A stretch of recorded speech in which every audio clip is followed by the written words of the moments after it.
महाड शहरातील पेशवाई ह्या दुग्धजन्य पदार्थांच्या दुकानामध्ये रविवारी उशिरा लागलेल्या आगीमध्ये तरुण व्यावसायिक नागेश भोसले यांचं मोठं आर्थिक नुकसान झालंय।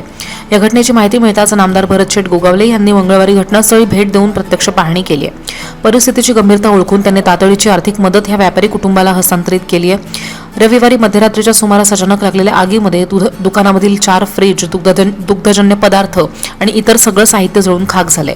अग्निशमन दलाच्या तातडीच्या आणि अचूक हस्तक्षेपामुळे आगीवरती नियंत्रण मिळाले, तरी सुद्धा लाखोंचं नुकसान सहन करावं लागले। त्यामुळे व्यापारी आर्थिकदृष्ट्या कोलमडलेला होता। नामदार गोगावलेंकडून मिळालेल्या मदतीमुळे नागेश भोसले यांनी समाधान व्यक्त करत मनपूर्वक आभार मानलेत।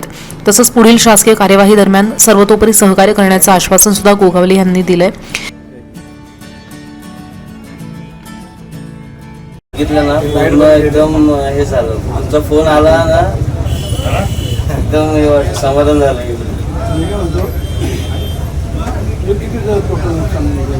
12-13 महिने